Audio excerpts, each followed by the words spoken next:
Ahora sí.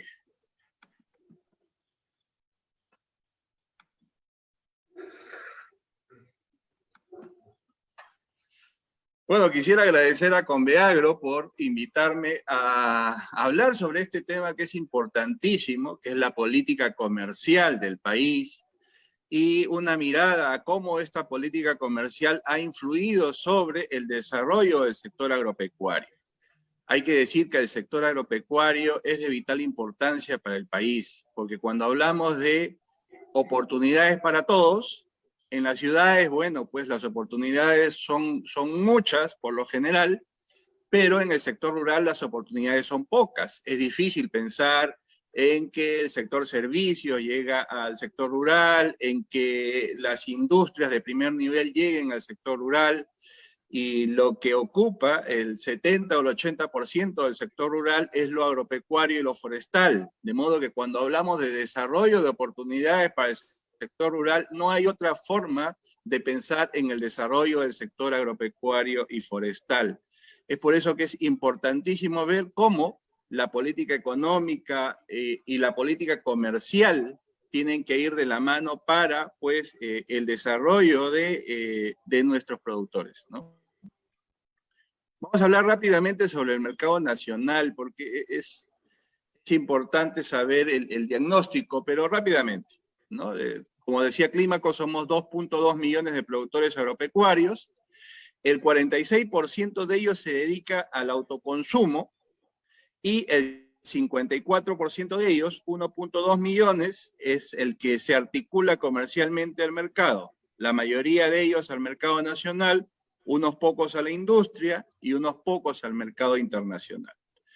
Eso no quiere decir que el 46% que se dedica al autoconsumo no puede articularse comercialmente, ¿no? Sino que muchas veces no hay logística para llevar sus productos a los mercados, o los precios no justifican venderlo, ¿no? ¿Para qué voy a vender mis papas si me pagan poquísimo, o mi maíz cancha si me pagan poquísimo? Mejor nos lo quedamos y lo consumimos a lo largo de los meses, ¿no?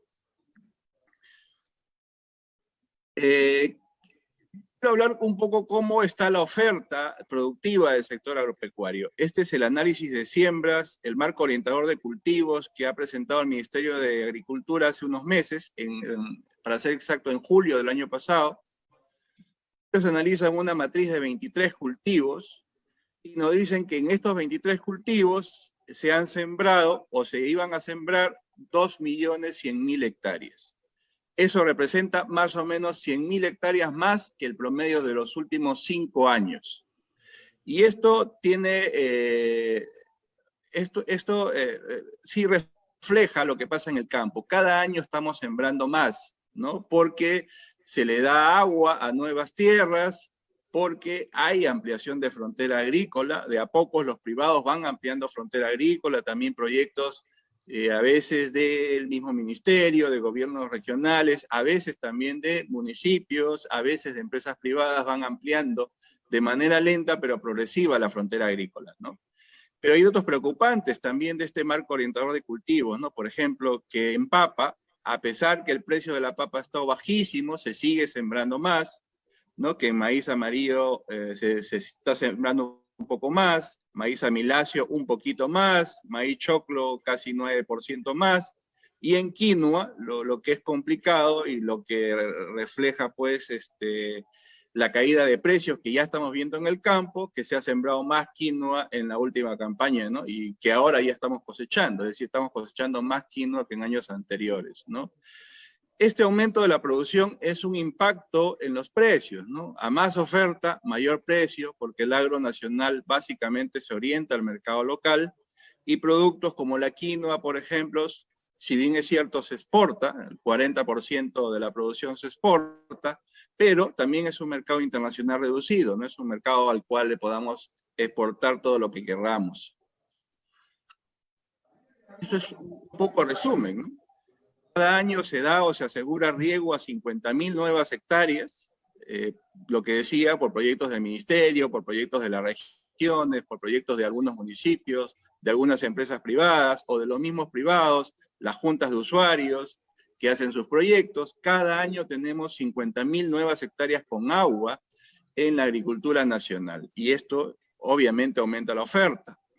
La productividad de la pequeña agricultura cada año aumenta. Eso también lo podemos ver en los ganaderos, lo podemos ver en los ganaderos lecheros, en los ganaderos de engorde, lo podemos ver en diferentes cultivos, en la costa central, por ejemplo, cómo se alquilan las tierras y los que alquilan tienen una mayor productividad por lo general.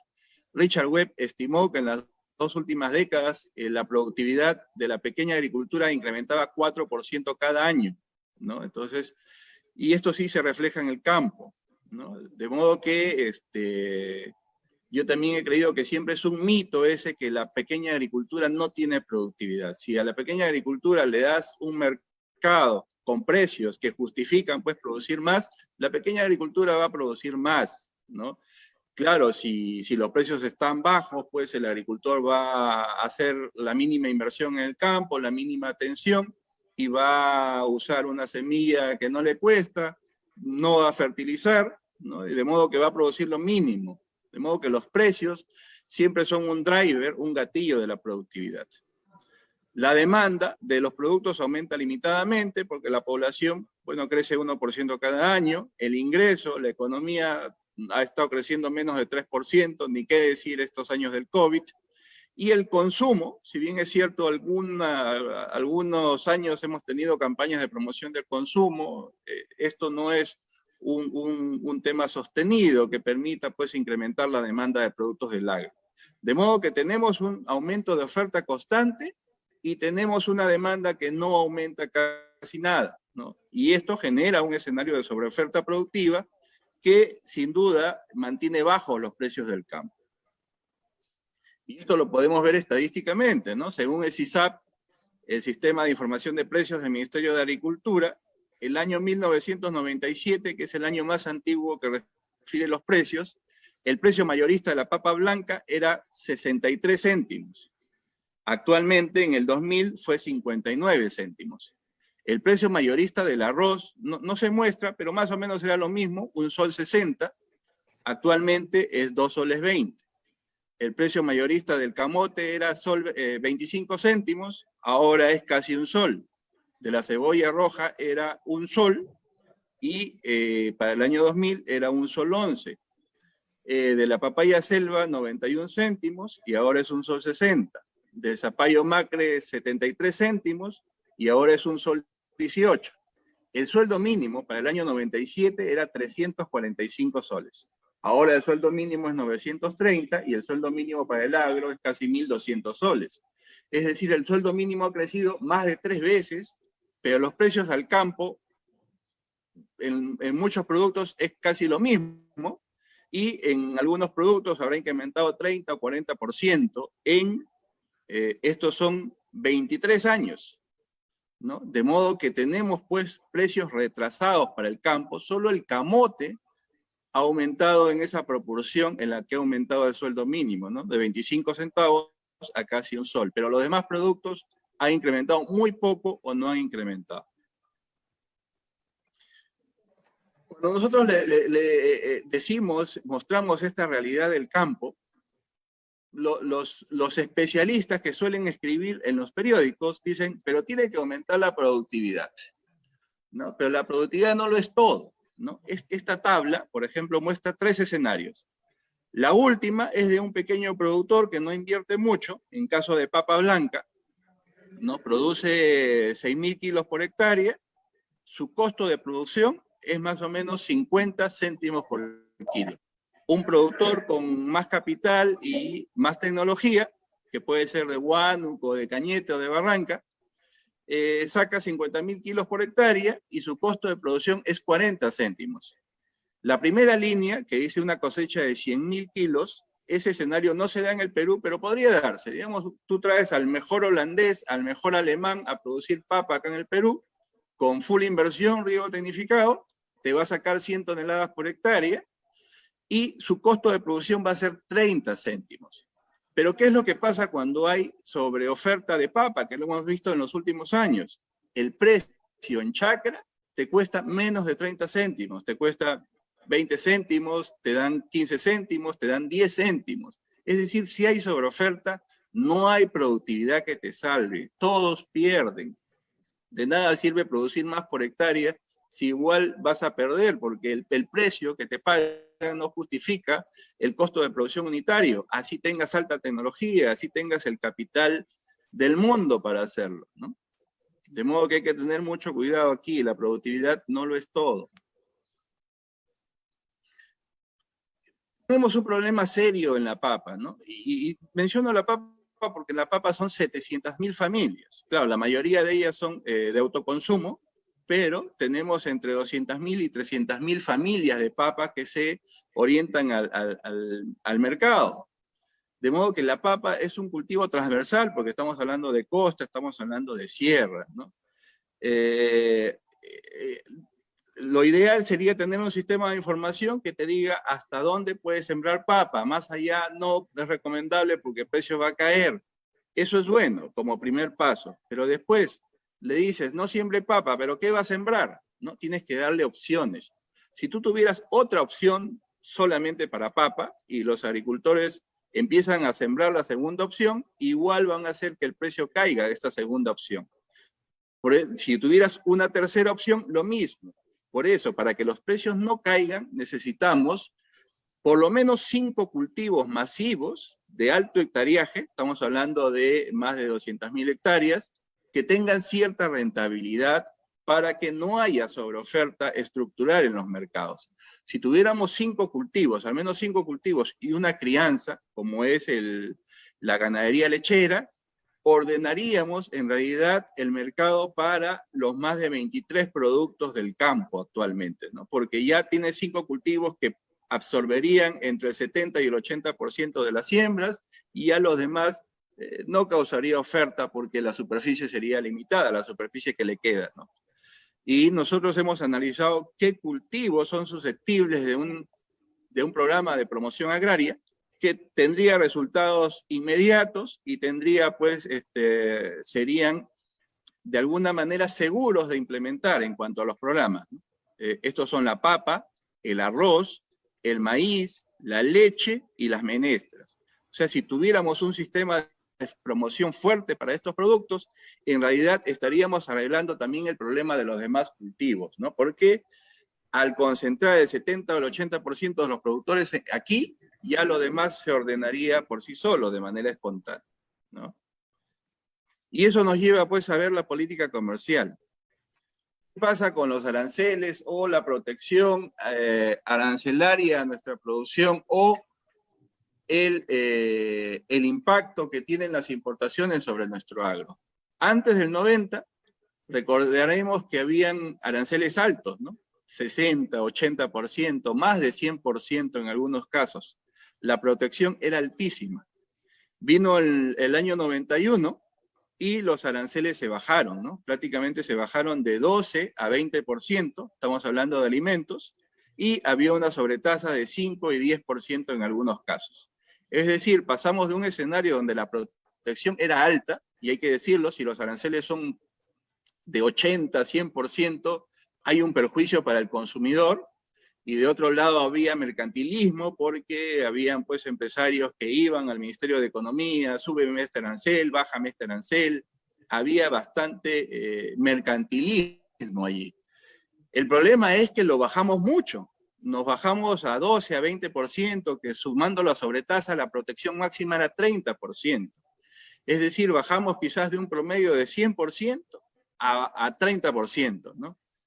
Nos fuimos al otro extremo, ¿no? Y hay que recordar, pues, que en el año 91 se dio el gran ajuste de precios que dio Hurtado Miller, el poder adquisitivo de la población bajó tremendamente, y esta baja de aranceles, pues, respondió a ayudar a los consumidores. ¿Y quiénes fueron los perjudicados? El campo peruano. El campo peruano se perjudicó tremendamente para de alguna manera subsidiar a las ciudades, ¿no? Lo ideal, estamos de acuerdo que esos aranceles eran muy altos, que debieron bajarse, no debieron bajarse tan rápido, ni tan bajo, ¿no? Debió ser una rebaja gradual y quizás, y los topes lo vamos a ver más adelante, ¿no? El punto es que cuando se dio esta rebaja de aranceles el año 91, la dio el gobierno de Fujimori, yo estaba en la universidad, me acuerdo, nosotros pensábamos que iba a haber una especialización de la economía.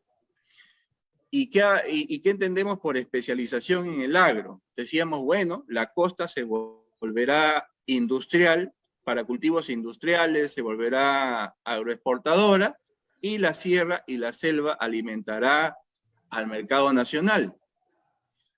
El problema es que hemos visto que la agroexportación no ha sido la solución para la pequeña agricultura, ¿no? Ya desde el 91 a la fecha, 30 años, donde la agroexportación no ha integrado de manera importante a la pequeña agricultura, porque la agroexportación tiene sus limitaciones, ¿no? Los mercados no son tan grandes, ¿no? Ya estamos sufriendo en arándanos, los precios ya están bajando, en espárrago, ni qué decir, ya está desapareciendo.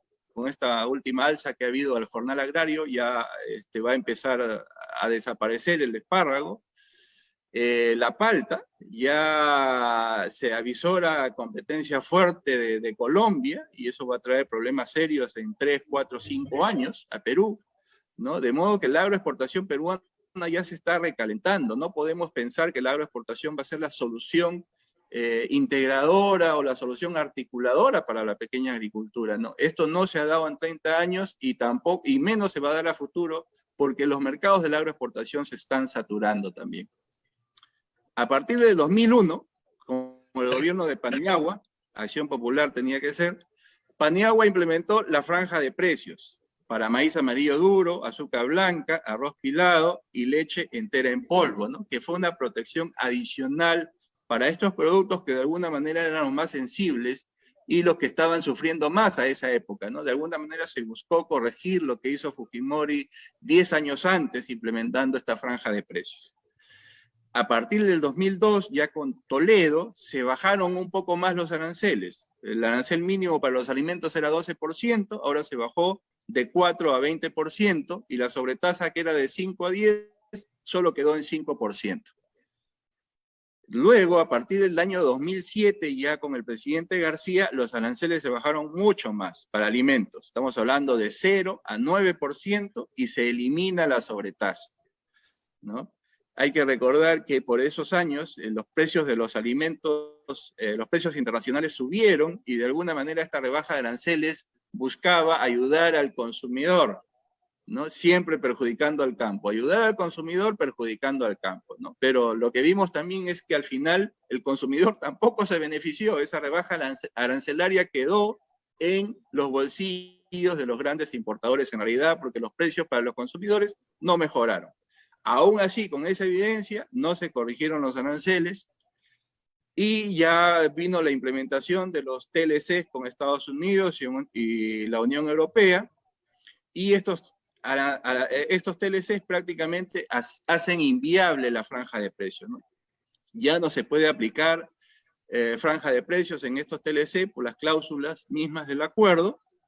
Y recordamos que se hablaba de un TLC interno, ¿no? Porque decía, bueno, el agro de la pequeña agricultura va a ser el gran perdedor, tenemos que hacer un TLC interno para compensar. Incluso Toledo hablaba de algunos montos. El problema es que llegó el gobierno de García, y al momento de implementar el programa de compensaciones, el ministro de aquel entonces, Ismael Benavides, sacó el programa de compensaciones para la competitividad, porque decía, no le podemos dar plata al pequeño agricultor en efectivo, porque eso puede complicarse, en la logística es difícil de implementar. Vamos a implementar un programa para la competitividad, de darle tecnificación, de darle asistencia técnica, de darle mercado, de darle competitividad para que exporten ellos. Y ahí es donde nació lo que se llama ahora Agroideas, ¿no? Entonces, lo que podría tener lógica, en realidad fue letra muerta, porque el presupuesto que le daban a Agroideas era 15 millones de soles, 20 millones de soles, 30 millones de soles, 35 millones de soles cada año. Actualmente está en cerca de 50 millones de soles al año. Y en realidad eso no es nada. No es nada si vemos el impacto o el golpe que ha tenido el campo, ¿no? La pérdida que han tenido los agricultores, y no es nada tampoco para el reto de hacer que esos productores exporten. Claro, nos gustaría ver pues 20.000 hectáreas de palta Hass en la sierra, que tiene ventana para exportación, Nos gustaría pues ver unas 5.000 hectáreas de frambuesa entre Lambayeque y La Libertad, con pequeños agricultores. Nos gustaría ver 10.000 hectáreas de cítricos en la costa central, ¿no? Con pequeños agricultores. Nos gustaría ver 30.000 hectáreas de algodón pima en Piura, ¿no? Con pequeños agricultores, como resultado de Agroideas. Esto no se ha dado por el bajo presupuesto que se le ha dado a Agroideas, ¿no? De modo que este programa de compensaciones para la competitividad ha sido otro engaño para el campo. ¿Qué pasa hoy en día? El arancel para el maíz amarillo duro, para el arroz, para el azúcar, para la leche, es 0%. Y solo hay una protección limitada de la franja de precios, porque cada vez la han ido limitando, primero a 20%, y actualmente el arancel máximo o el ad valorem máximo que puede haber para un producto es de 15% del valor CIF, de modo que básicamente la protección ya desapareció, ¿no? Porque la franja de precios no aplica siempre que el precio se ubica dentro del intervalo del precio mínimo y el precio máximo, de modo que casi no hay protección para los productos sensibles del campo, ¿no?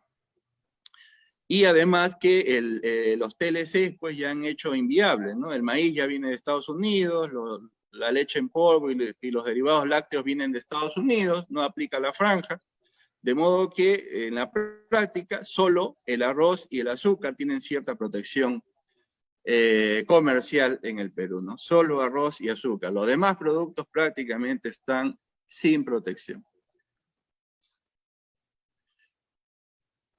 ¿Beneficioso el TLC Perú con Estados Unidos? Primero hay que decir que nosotros somos un mercado de 33 millones de consumidores de ingreso medio-bajo, ¿no? Es decir, tenemos unos pocos millones de personas con poder adquisitivo alto en el Perú, de modo que somos un mercado relativamente de compradores pobres. Es decir, si empezamos a vendernos, a comprarnos y a vendernos entre nosotros mismos, no vamos a crear riqueza.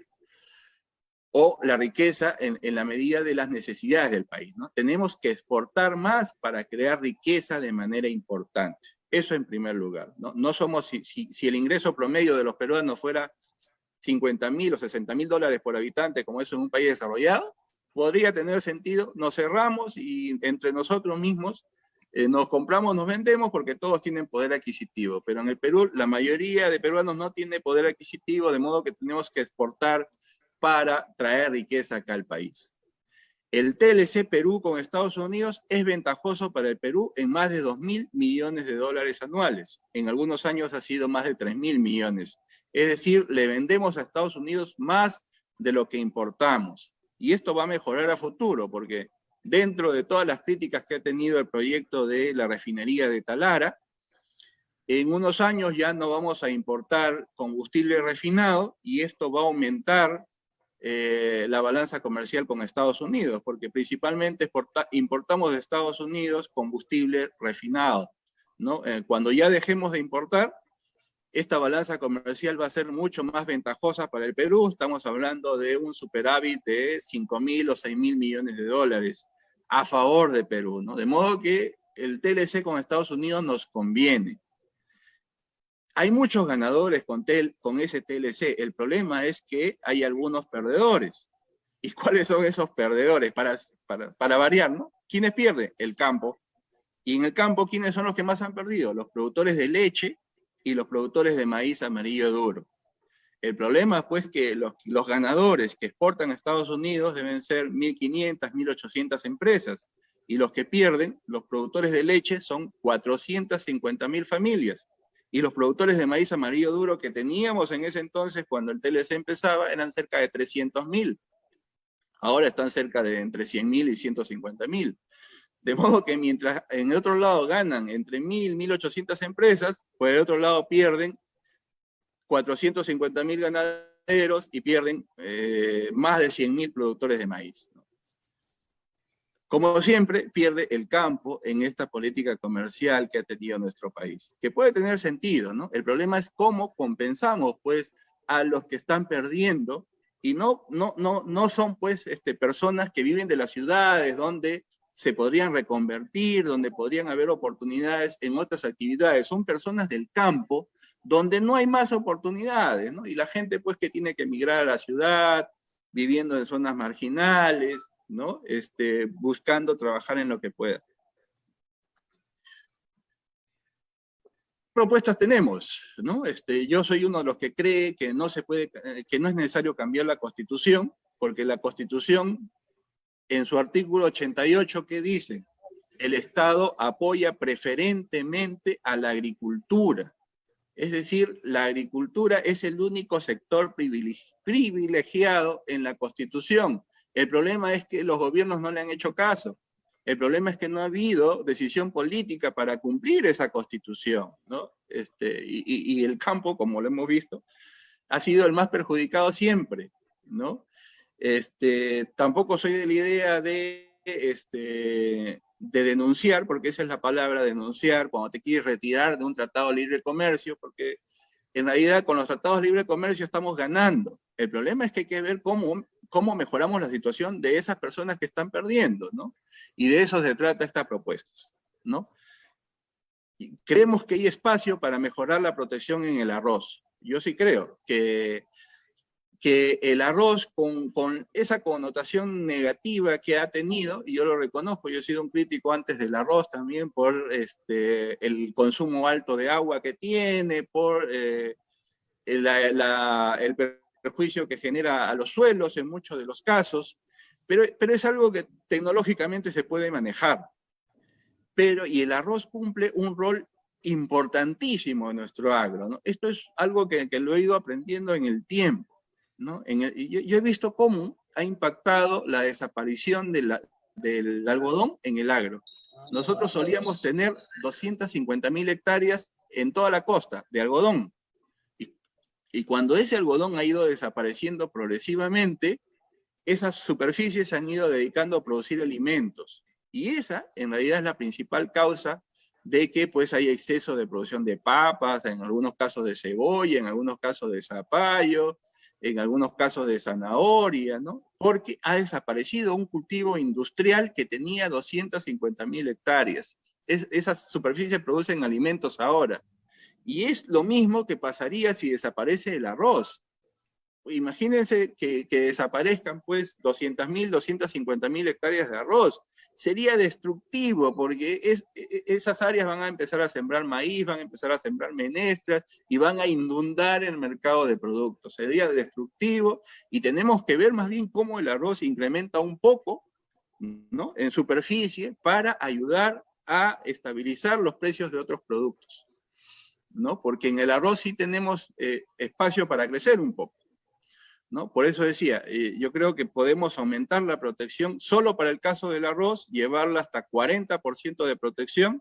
Recordamos, ahora la máxima protección que tiene el arroz es 15%. Estamos planteando subir esa protección de 15% a 40%, combinando arancel más franja, ¿no? Hay que recordar que según la OMC uno puede poner aranceles hasta 30%, pero para el caso de alimentos, un país puede poner aranceles hasta 68%. ¿No? No es muy bueno ir más arriba también porque el consumidor se impacta y el consumo y la compra del consumidor va bajando en el tiempo, va prefiriendo otros productos. No es malo, es un poco malo también pensar en una protección muy alta, pero una protección del 40% es razonable, ¿no? De modo que eso en el arroz. En la leche, es inviable ya pensar en franja o en arancel, porque el TLC con Estados Unidos nos hace inviable esa protección, de modo que tenemos que pensar en otros mecanismos de protección, ¿no? Para empezar, pues, lo clásico, lo típico, lo que venimos pidiendo hace años y no se hace, regresarnos a antes del 2008, donde la leche evaporada se hacía solo con leche producida localmente, ¿no? Y ahí tenemos pues que impedir la recombinación de la leche, ¿no? Si se hace recombinación no podría llamarse leche, ¿no? Y esto acompañado de un programa de promoción del consumo, que se diga pues esta es verdaderamente leche de nuestros productores nacionales y haya un programa de promoción del consumo, esto va a hacer pues que la industria le compre a nuestros productores nacionales, ¿no? Y esto tendría que mejorar un poco los precios necesariamente, ¿no? Y esto es importantísimo, ¿no? Algo de ese incremento de precios lo tendrá que asumir el consumidor, algo de ese incremento de precios lo tendrá que asumir la industria, y algo de ese incremento de precios lo tendrá que asumir el Estado. También hay mecanismos para ver eso, para discutir eso, pero lo importante es que haya la voluntad política de mejorar el precio de la leche para los productores nacionales, ¿no? Por todo lo que hemos visto antes, ¿no?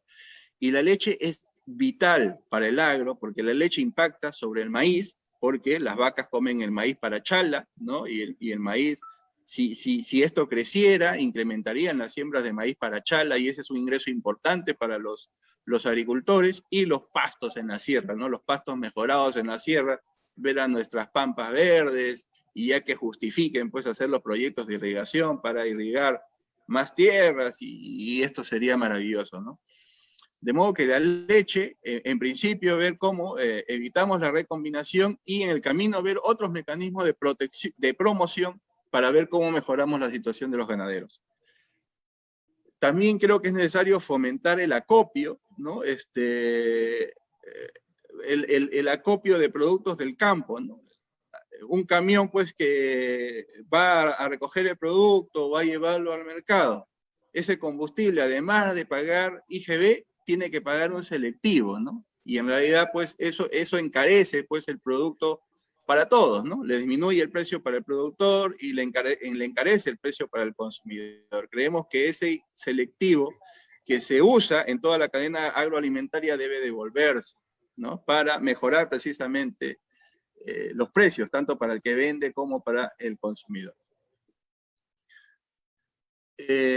Nosotros creemos que es importantísimo que los granos andinos crezcan, en particular la quinoa, porque esto va a restar superficie a la papa en la sierra, ¿no? Pero la exportación de quinoa no da más. Ya en los últimos meses hemos visto cómo la exportación está aumentando y los precios ya están disminuyendo, ¿no? De modo que la industria tiene que articularse con la producción de granos andinos. Nosotros le hemos regalado nuestra industria de harinas a las importaciones, ¿no? Porque comemos galletas con harina de trigo importado, comemos pan de harina de trigo importado, comemos fideos de harina de trigo importado, en la casa usamos harina de trigo importado, ¿no? Cuando tenemos la oportunidad de que una partecita de esa harina sea harina de granos andinos, ¿no? Nosotros planteamos que sea un mínimo de 3%, que 3% de toda harina consumida en el Perú tenga granos andinos, y esto nos va a permitir duplicar la superficie de quinoa en el Perú, nada menos, ¿no?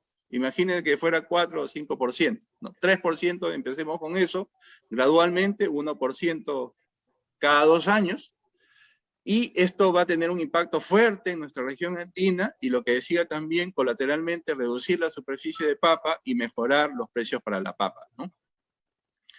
También tenemos que implementar con urgencia esa ley 31071, que es la ley de compras para la agricultura familiar, ¿no? Que esta ley se dio el año pasado, ¿no? Pero el reglamento me parece que requiere algunos ajustes. He visto un comunicado de Conveagro pidiendo algunos ajustes al reglamento, ¿no? Y en lo personal creo que hay que implementar un programa fuerte de compras de menestras, ¿no?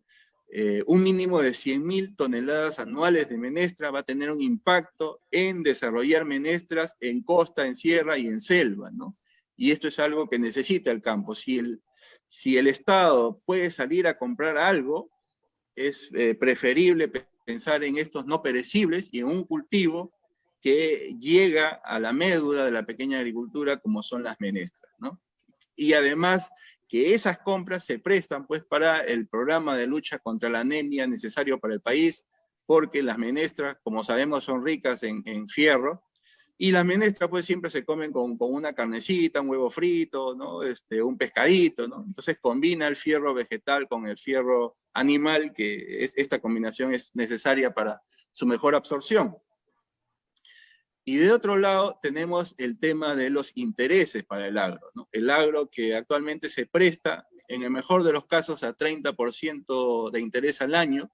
Si nosotros bajáramos ese interés en 20% para el campo, ¿no? Y estamos hablando de más o menos, esto es como incrementarle los ingresos en 14%. Si bajamos la tasa de interés en 20%, esto es como aumentarle los ingresos al productor en un 14%, ¿no?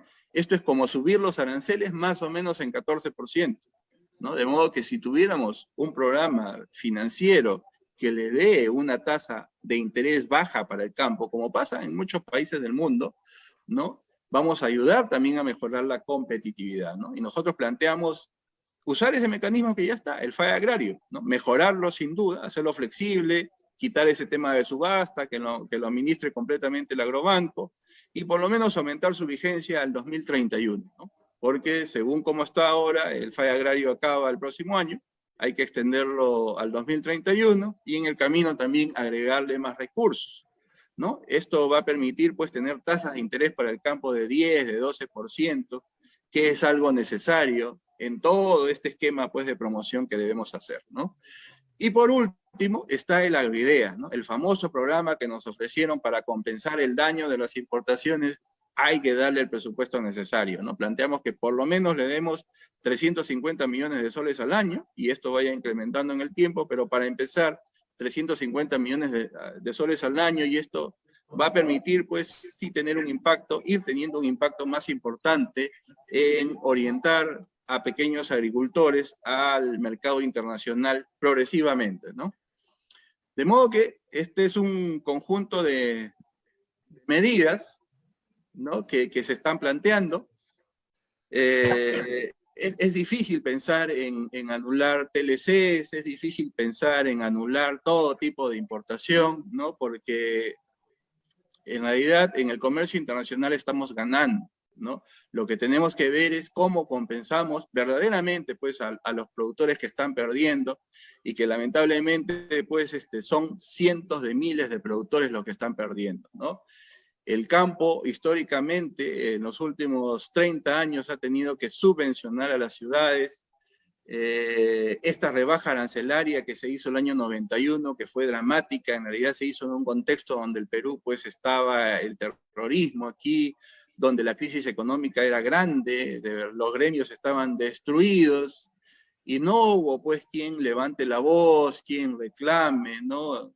Un dirigente sindical por ahí salía a reclamar y acabó muerto, ¿no? Fueron años complicados, ¿no? El agro, pues, digamos que se resignó a esa baja de aranceles en ese tiempo, y desde allí, hay que decirlo, no ha podido recuperarse.